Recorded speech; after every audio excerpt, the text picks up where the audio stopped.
Good morning, afternoon, or evening, depending on where you're joining us from. I'm really excited to have this conversation with Jeff Lunglhofer, who is a CISO for Coinbase.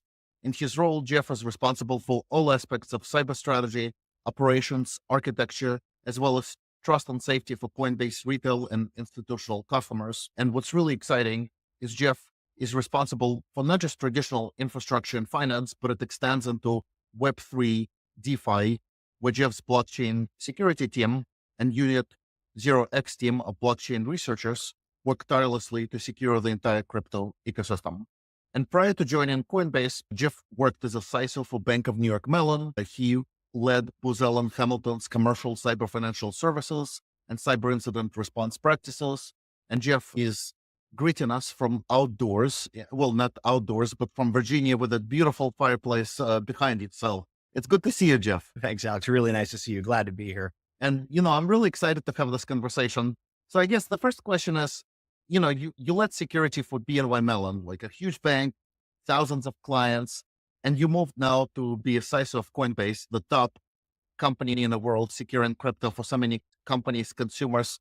What were the biggest similarities and differences when you first moved from a bank to Coinbase between these two environments?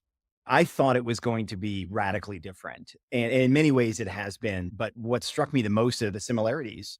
BNY Mellon is one of the largest, most trusted custodian banks out there with massive amounts of customer assets under custody. And Coinbase is the same. It's really very shockingly similar business models. From an assets under custody AUC perspective, Coinbase is by far the number one crypto exchange out there and custody platform out there. So from a security perspective, we get a lot of the same pressures and a lot of the same needs on the companies. Now, when it comes to the technology stack that drives the companies and the services that they offer, those are completely different. BNY Mellon, much more traditional infrastructure. The bank's been around since, Alexander Hamilton days, literally one of the oldest bank in the United States. Whereas Coinbase was born only 10 years ago, maybe a little more than that now. Very new company, sort of born in the cloud, lots of SaaS providers, things like that. So the technology stack around delivery of services is radically different. So that has required a different approach when it comes to cybersecurity. So that's been a great challenge, and I've really enjoyed the ride so far. How do you think the role of a CISO in financial services is going to evolve? Like, what is it today, and how do you anticipate the role evolving? Yeah, I think that we as a profession, I guess is the right way to put it, are going to have to embrace sort of decentralized delivery of services. And what do I mean by that? If you think about historical infrastructure, like, going back to my pre-BMI Mellon days, even, and back to Booz Allen Hamilton, where I effectively started my career, we thought a lot about defense in depth. We thought a lot about traditional security boundaries, firewalls. That was my first job. My first security job out of college was reconfiguring and setting up TIS gauntlet firewalls for the US Navy. I'm really dating myself now, setting those up, deploying them. And really, we thought about boundaries. The reality in today's world, there are no boundaries. And I think that's what we need to sort of focus in on as professionals and really find the control points that are still effective in a boundaryless world that we increasingly live in. Between SaaS providers that we're using, they're all now interconnected. Okta, we're big customers of that here at Coinbase, now integrating across hundreds of different services and SaaS providers. For me to say, here's where I put my firewall, or here's where I put my control, that's just 20-year ago thinking. You can't think about things that way now. So I think that's the biggest evolution we're going to continue to see. Now, I would be remiss if I didn't talk about on-chain. Everybody knows what it is to be online. But what's really going to be important in the next 2 to 5 years is going to be everybody coming on chain. And that introduces an entire new level of decentralization where you're reliant upon EVMs on the Ethereum space, the Ethereum virtual machines, and effectively cloud infrastructure, if you will, that is completely decentralized, completely permissionless. And how do we operate services in a permissionless open ecosystem where everything is fully transparent?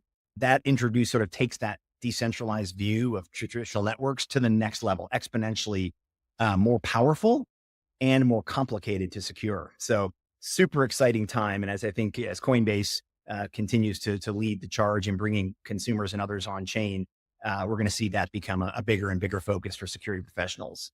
Yeah, really fascinating. And so from a time when you started at Booz Allen Hamilton in the late 90s, before security was really considered security, any other changes in the threat landscape fundamentally? And what do you feel like are the shifts driving it? Yeah, I would say the biggest shift, I mean, and I'm going to kind of get more specific now and talk about a specific technical area of security. I think identity, the role of identity is 100x more important, because that truly is, I think, the only control that we have as security professionals that is still somewhat within our remit, right? We don't control, I mean, some people do, but I no longer run fleets of firewalls and intrusion detection systems and network monitoring. Gone are the days of, huge data collection in core networks and data centers and things like that. Now, that's still relevant for some of my large financials and other large companies, but for the majority of technology, fintechs and tech companies, that's just dated. Nobody's doing that anymore because the infrastructures just aren't built that way. So I think identity is the final frontier as it relates to security. And I've seen this evolution. When I started my career a number of years ago, let's just say, well, yeah, we had, the basics of NIS on the Solaris. Anybody, again, dating myself, but Active Directory came along a few years later. And, identity was thought of as sort of a localized control, individual system by system. And now it's the control that spans, every access point. It covers your VPNs. It covers your privileged access systems. It covers everything. So I would say the biggest shift has been the importance of identity has gone up exponentially. Authentication specifically, a good authentication solution is, I think, the best security control for any company to invest in today. And I would encourage you, if you're kind of thinking about where do I invest, where do we get the most bang for the buck, look strongly at your authentication systems. And if they aren't top of their game, that's a great area to invest. Well, let's shift to see for challenges, since we started talking about authentication. So I know you're a big proponent of authenticator apps, and you also recommended passkeys, physical tokens, SMS that a lot of people use as a second factor authentication has not been proven secure because phone numbers are portable. You have SIM swapping attacks, which became an attack vector. And then on top of it, you had a multitude of telcos got breached last year with Salt Typhoon. So SMS-based multi-factor authentication has its weaknesses. So what are the best forms of MFA that you would recommend going forward? And what are the ecosystems applications where customers should focus on implementing them? It's a good question with no simple answer. I think as customers become, more engaged with on-chain activities, online financial activities and whatnot, we're pretty far down that road already. I think customers are going to increasingly have to do their own risk assessments. And let me sort of balance this comment against sort of the traditional fiat world, the traditional financial world, right? So a lot of people will carry cash in their wallet, right? They'll carry, 20, $30 or maybe a credit card or a debit card or something like that has a few $1,000s in an account. But, they don't put their retirement savings there, right? The retirement savings are in a brokerage somewhere. They're locked up tight. It's very difficult to move those assets in and out. And so they have sort of different views and different degrees of security that they need in different areas of their life. And I think it's time for us to really start from a consumer perspective. I'm specifically thinking about consumers, to think about how you are interacting with a company and how important that company is, and make your choice there as to how you set up and what authentication solutions that you use. And I'll give you my personal example. So I'm a Coinbase customer, full stop. I wouldn't have it any other way. I'm going to put my money where my mouth is. If Coinbase ever has a great day, I want to make sure I'm right there to benefit from it, and vice versa is true as well. So I have assets here at Coinbase. So my Coinbase account I've used every possible security mechanism that's at my disposal.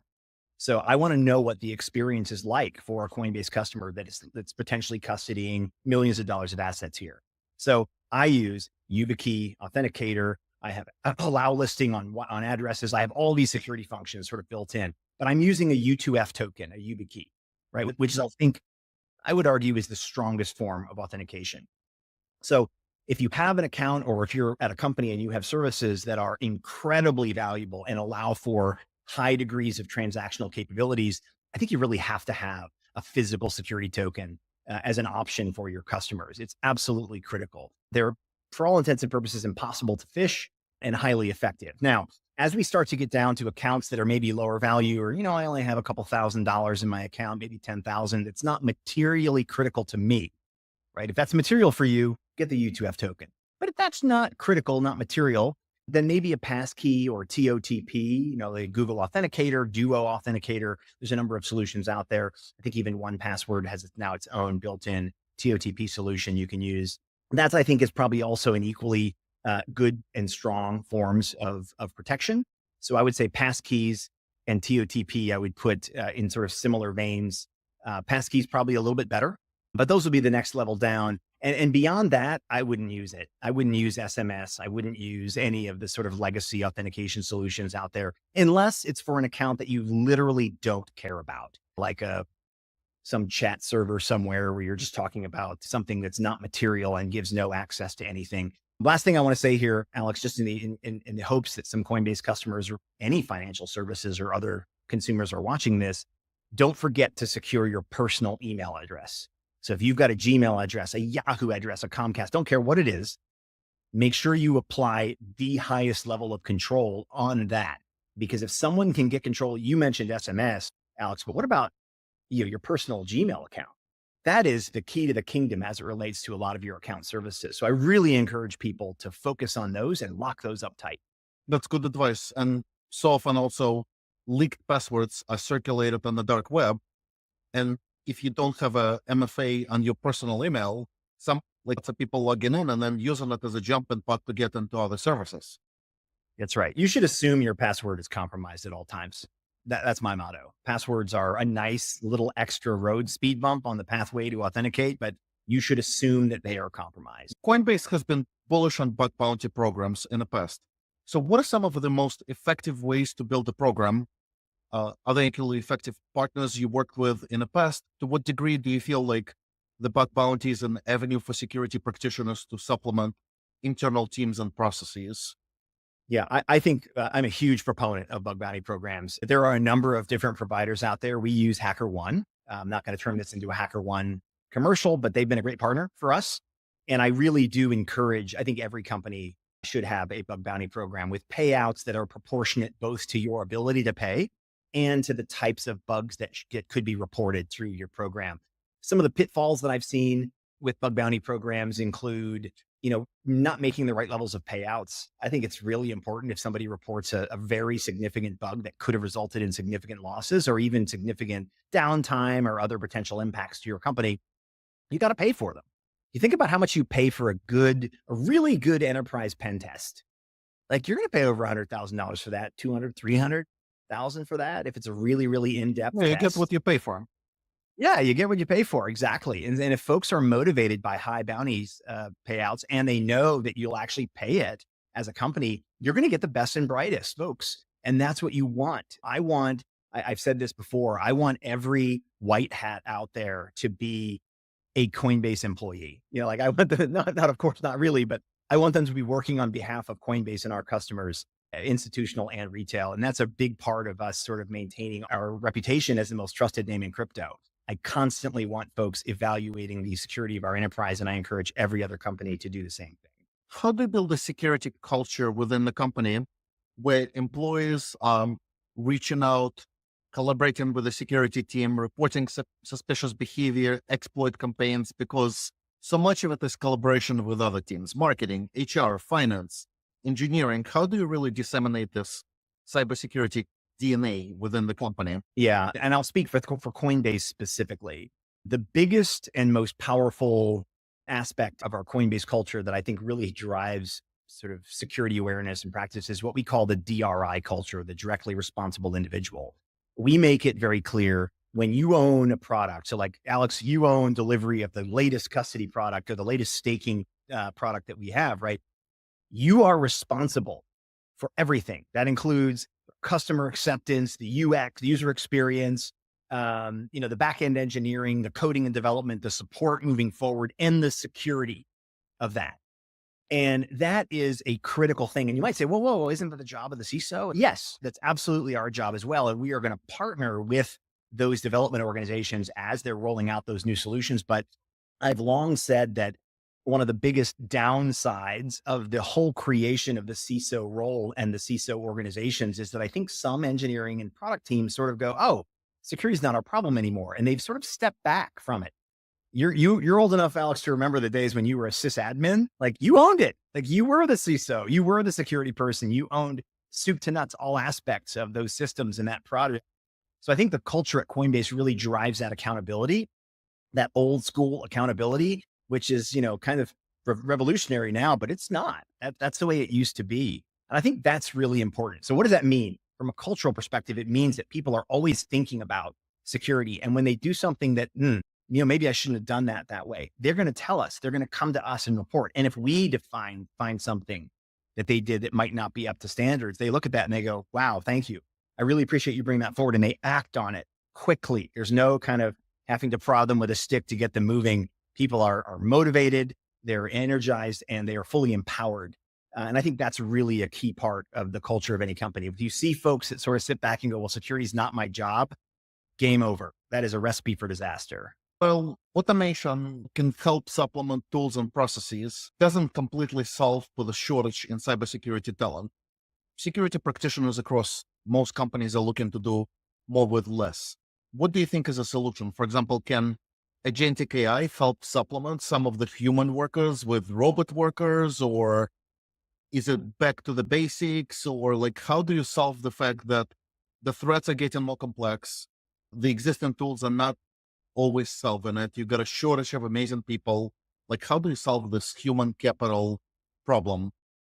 Yeah, if I had the magic wand solution to this, Alex, I would be on my island, my private island somewhere. Yeah. I'll do the best I can with this one. I will say that AI has obviously just exploded in the last 2-3 years, and it's really revolutionizing the way everybody interfaces with technology. So, I had my first really good experience with an automated chat bot the other day. Like it was really good. I forget the company, otherwise I'd give them a shout out, but I had a question about something I had done. And I went on and I just typed it in. It gave me the exact answer I needed. No wait time. I was blown away by that. So I think there's a real opportunity in some areas to really supplement and I think reduce toil on some of the human workers, areas like customer support, CX and other areas. I think really, really good opportunities. Now, when it comes to cybersecurity, I see AI right now as supplemental to the experts. So right now today, most companies are sitting here going, crap, we can't get enough people in seats with the right levels of expertise. So it's not like we're AI is going to say, hey, we don't need these people anymore. But what AI can let us do is say, these people just 2x, 3x, 4x their amount of output and capability. How do they do that? They're being vectored in to the really important things, the really critical things that they need to look at right now. And the same thing is happening with developers, right?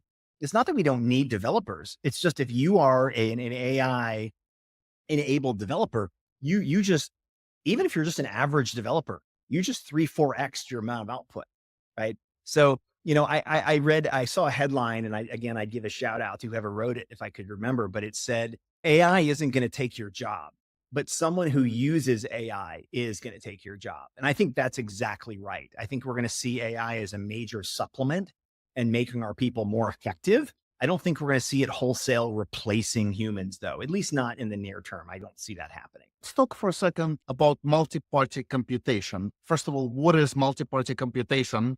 And then other ways to avoid single points of failure, compromising the network or key customers, perhaps use an MPC to insulate against attacks. Are there any type of interesting lessons from the approaches used to actually create blockchain and make it secure that could be really applied for traditional security as well? Yeah, absolutely. So MPC is an incredibly powerful tool. And I actually just had a meeting with one of my leads in Israel on this subject recently. Incredibly bright folks and a lot of talent in our Israel location. The thing of MPC, just to give a quick tutorial on what it is, right?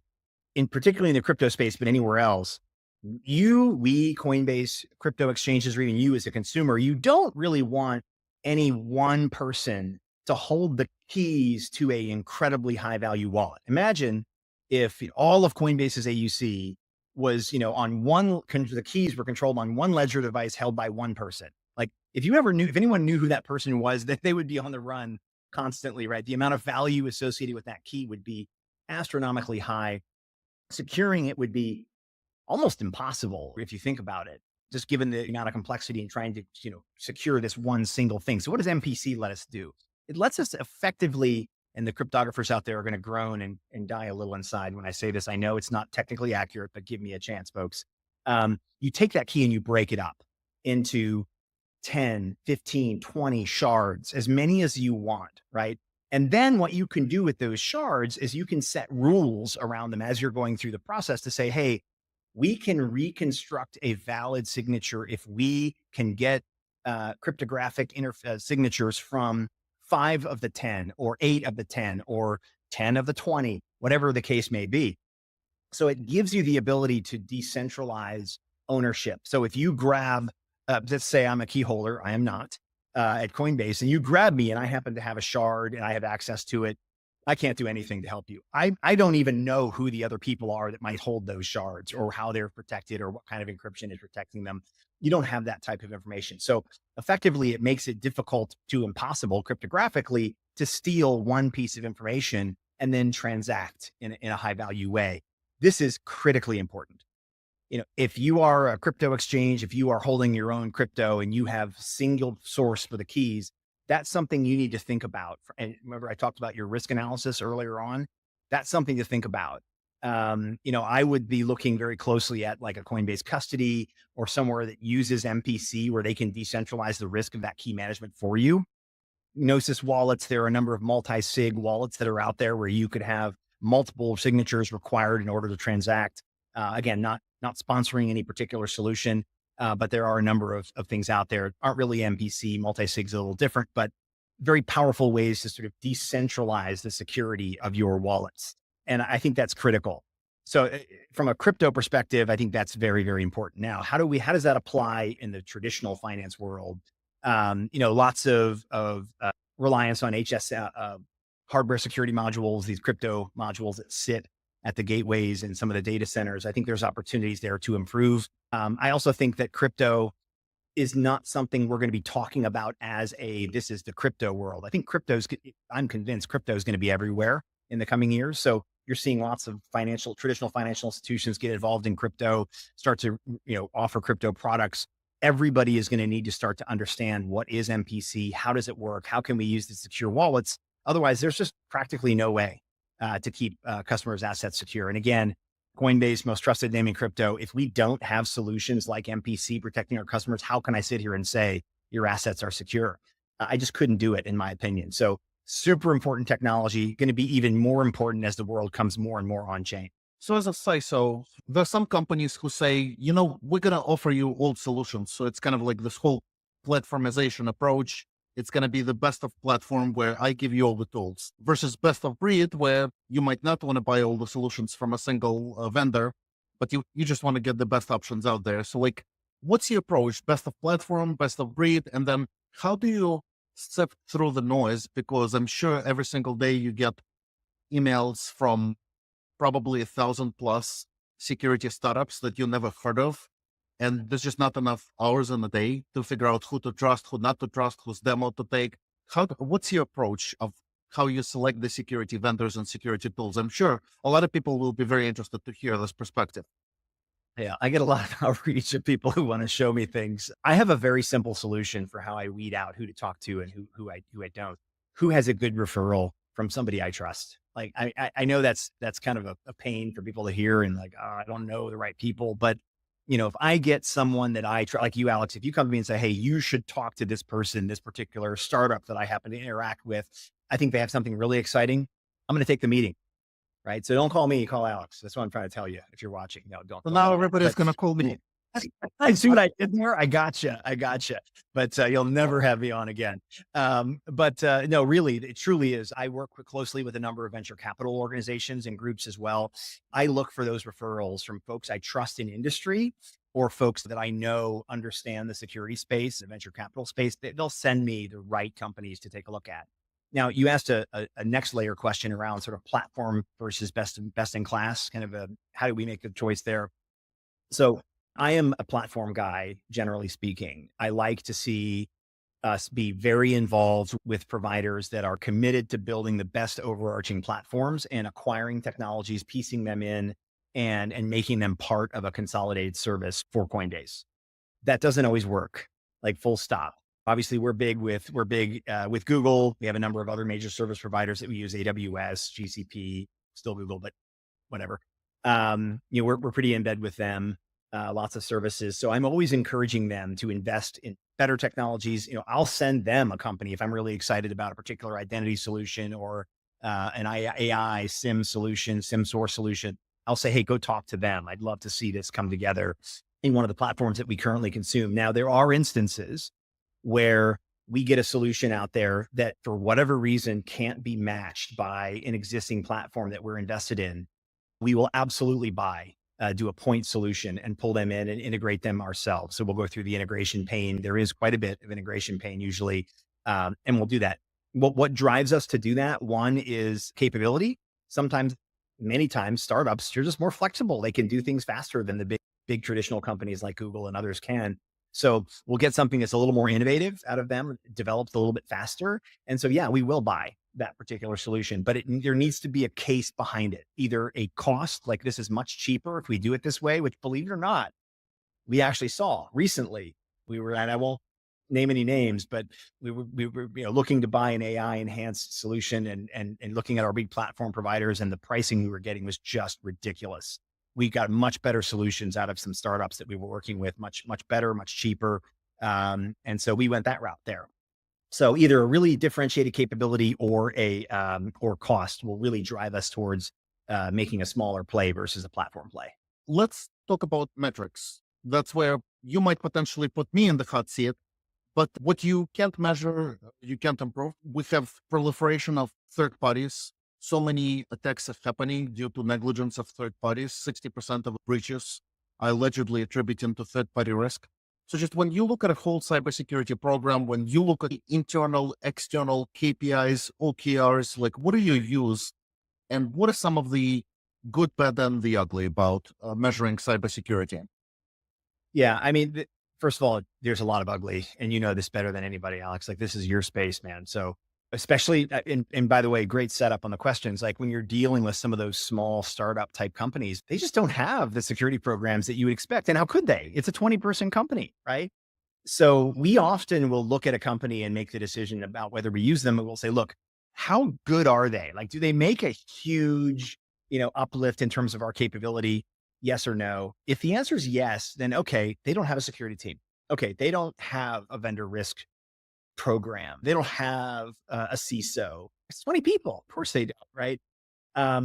So we'll look at them, and if they really do offer tremendous value, which we have found companies like this, what we will do is we'll say, okay, listen, we can use them, but we can only use them on sort of non-critical areas of our business. Like, we're not going to let them. So for some areas, for example, key management, we talked about that about 3 questions ago or 2 questions ago. Like, you can't touch us. No way would we let a company like that do anything as it relates to key management.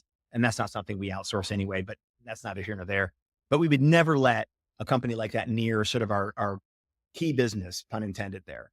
But when it comes to like, developer productivity, like an AI tool that will help developers move faster, for sort of non-critical code bases, we'll make the risk decision at that point to say, look, this is a 2X tool or a 3X tool that's going to allow our folks to really accelerate, and they don't have the right levels of control and security. We'll go ahead and sometimes we'll approve those. But we'll limit it that they can only touch certain repos within our organization. And I think that's sort of critical is understanding what the tools do, how they will be used, and making very clear policy and technical guardrails around that. So like, hey, yeah, you can use that AI code tool, but you can't even open repos from these locations. You can't download those repos to your local machine and kind of backdoor us. We're just not going to allow you to do that. And we're going to implement some additional controls around that. I think that's the key. And of course, I'm sure you can give a plug for SecurityScorecard and looking at those folks, but I'm really referring to the people that would fail those kinds of checks, right? And a lot of companies would. So I think that's the most important thing. It's just about risk management. Mm-hmm. And I think that's, just to close out that thought, a lot of people think about the CISO role as sort of preventing breaches. Has any CISO, like, just magically, because they were just that good, prevented a breach? I don't think so. I'll go on record and say, I think you could be the greatest CISO in the world and you could still have a breach. And we all sort of know this. We say it like a breach is not if, it's when. And we all say that, but we don't really mean it, right? As long as it's not us, as long as it's someone else. So I think we've got to accept that we've got to make risk decisions, and we will accept risk. We have to be thoughtful in how we do that. And that includes which third-party vendors we choose to do business with. Let's talk about prognostication and 2024 past future. So if you reflect on 2024, that's over, we're just entering 2025, and you think about any notable predictions that you or maybe other industry experts made for 2024 that came true, and which ones were premature? Yeah, I'm going to go back. If it's okay, I'm going to go back a little further than 2024. I remember giving a presentation probably in, 2002, 2003 to some customers that will remain nameless. And I was talking a lot about social engineering. And I remember eyes rolling, people going, oh, come on. Like, you're talking about dumpster diving. You're talking about social. What are you doing? Like, that's old news. Like Kevin Mitnick. That was decades. That was a decade ago. And I think, that they were wrong. And I was right. Social engineering continues to be an incredibly prevalent aspect of cybersecurity.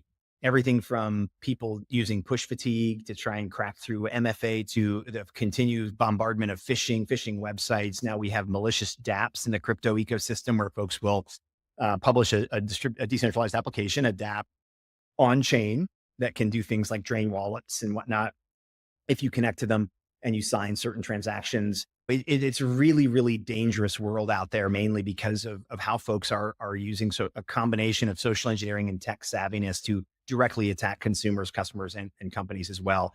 That problem has not gone away. In fact, it's gotten worse.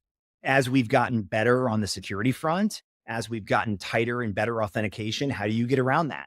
You convince someone that you are from security, or you're from the help desk, or you're from the company that you're doing business with. That's how you do it. And if you can convince them that you're a rep of that company, you can get them to do things they normally wouldn't do, like press their UBA keys, get past the TOTP solutions. So that's a major, major thing that I think people have not thought enough about over the last 10 or 15 years. And that's hurt us as an industry. If you look forward then to 2025, potential predictions or challenges you anticipate security practitioners to face this year?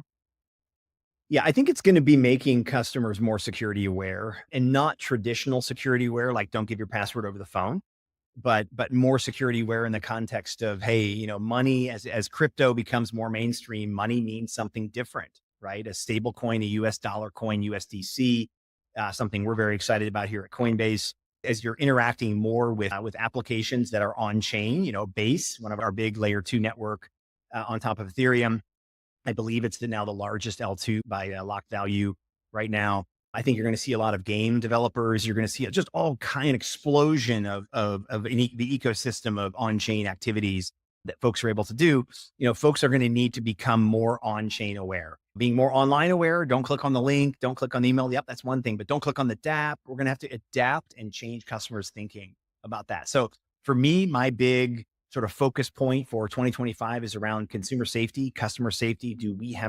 How do we protect customers in an increasingly complex world that they may not be fully familiar with, where they don't have that, hey, I've been online, I've been on the web for the last 20, 30 years. We really need to focus on that customer education component, making sure folks are aware and that our consumers are as security aware as our employees. You mentioned identity as a big category in cybersecurity space, and authentication is very crucial. But as you look at 2025, are there any additional specific subsets in cybersecurity that are poised to grow more than others? Yeah, I think I'll answer this question sort of in a Web3 way, because that's the world I'm in now, the crypto Web3 ecosystem. But I think we are going to have to transition a lot of our traditional security offerings to deal with on-chain threats, as more and more of people are operating, even when they don't know it, are operating on chain. How do we monitor chains, right? Blockchains, for potentially malicious activity? How do we alert? How do we respond? How do we do an incident response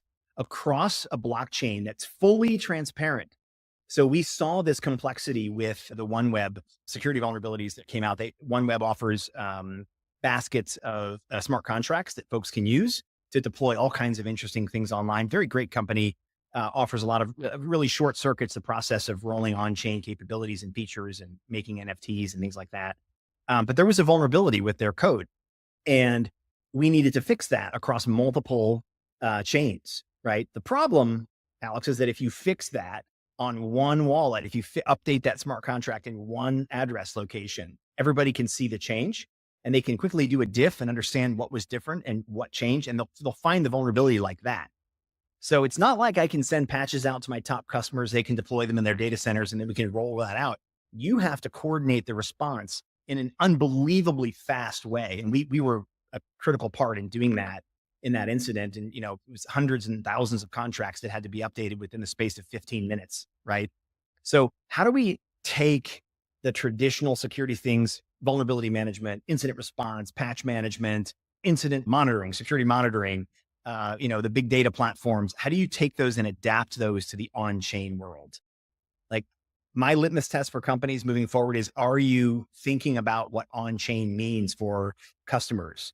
And if the answer is no, we're not thinking about that, you should be thinking about that because that's going to be where a lot of our customers are operating in the future. When you develop code for the Ethereum blockchain, we have a lot of tools for regular software. We have a lot of tools to do static analysis, dynamic analysis. You had all kinds of tools for traditional software. Do you feel like there's enough tools to check the quality and security of a code for things written on Solidity, because they govern so many financial contracts? Short answer is no. There's definitely not enough tools. I think there are some pretty good ones out there. I'm not going to get into a vendor, kind of who I refer to in a podcast, but there are definitely some good tools out there, but there are not enough. The other thing, Alex, that you sort of didn't ask, but I think is worth noting is that it's interesting as I've seen smart contract vulnerabilities come up and, I've seen how they've evolved, and you would expect it to be like all new things. Like this is a new technology, isn't it? It's, on chain. It's not traditional. Unfortunately, that's not the case. Like it's the same old vulnerabilities that we've seen in the Web 2 space for the last 30 years that are sort of recurring in the Web 3 space, not validating user inputs, not validating certain code, not operating in a low trust to no trust way in terms of how you interact. And so we've seen a lot of the same old vulnerabilities. And when you look at the developers that are really focused and specialized in Web3, they're young, right? They're folks that are just out of college and they haven't learned the lessons, the Sun's top 20 of software security. It's like, man, we've been beating that into our heads in the Web 2 world for so long. But a lot of these folks that are coming out of the institute of colleges and universities that have these cutting edge skills that we need so much, they just haven't learned these lessons. So how do we get them quickly up to speed to understand that, hey, I know you want to roll it out in a day and that's great, but here's the key security concepts you need to think about. And then to your point, here's the tools that can help back you up and make sure that you're integrating them in the right way. But we've got to do a little bit of education about that.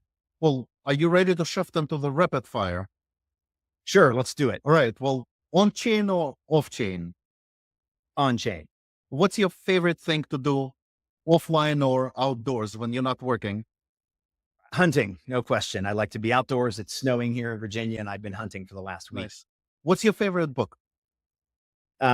Security book. I really enjoyed Cryptonomicon. It's kind of old school, but it's a great book. It's a good read. I encourage everyone to grab it. And what about a favorite leader that you most admire? It could be in any field. Steve Jobs, if I can pick somebody who's not with us anymore. So if you could have a conversation with somebody dead or alive over a meal and drinks, who would it be? What would you discuss and what would you order? Thomas Jefferson, no question. I went to UVA, so I'm a big Thomas Jefferson fan. I would love to have a conversation with him about the founding of the United States or any country for that matter. Could really, those lessons apply anywhere. That would be an absolutely amazing conversation to have. And there were a lot of contradictions in Thomas Jefferson's thinking. I would love to dig into those a little bit. I just think that would be an incredible conversation. What would I order? I would order whatever was the prevailing meal of the times. I don't know what that was back then, but I would order it. And the final question is, if you could choose a superpower, what would it be and why? Super speed, no question. I just turned 50. There are so many things left to do, and I'm increasingly feeling that there's not enough time. So if I could only move just a little faster, I would feel more satisfied with my life. So super speed for sure. I just turned 44 in end of December. So I'm also feeling. You got a That long, way. oh man. Oh yeah. Well, 44 to 50 long is a long well, ride. look, Jeff, thank you so much for doing it. Thank you everyone for joining us. We're going to make the webinar available online after we conclude. Really appreciated the insights, protecting the largest crypto ecosystem. So a lot of lessons to learn. Big thank you, Jeff. Thanks everybody. Thanks, Alex. Good to talk to you as always, my friend.